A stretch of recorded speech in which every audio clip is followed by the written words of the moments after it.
Last week, I asked the First Minister about a major problem with social housing in Scotland.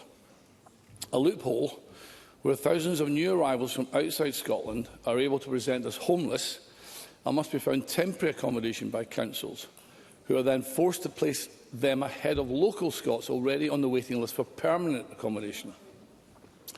In his answer last week, the First Minister did not seem to recognise there was any loophole at all.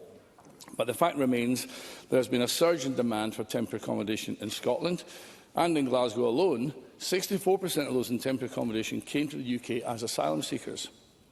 Surely the First Minister must agree that it is unfair for local Scots on the long waiting list for permanent accommodation to be shunted to the back of the queue in order to give temporary accommodation instead to new arrivals.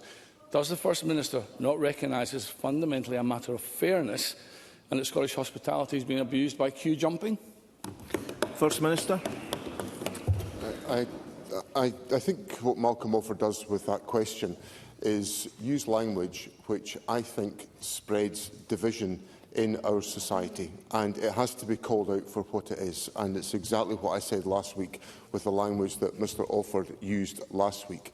The application of our approach to allocation of housing is based on equality for all individuals, and nobody is put to the back of the queue, to use the language that Mr Offord has used. What we do is we apply the principle that people who are eligible for housing in Scotland should be treated as eligible for housing in Scotland, and we apply houses accordingly on that basis.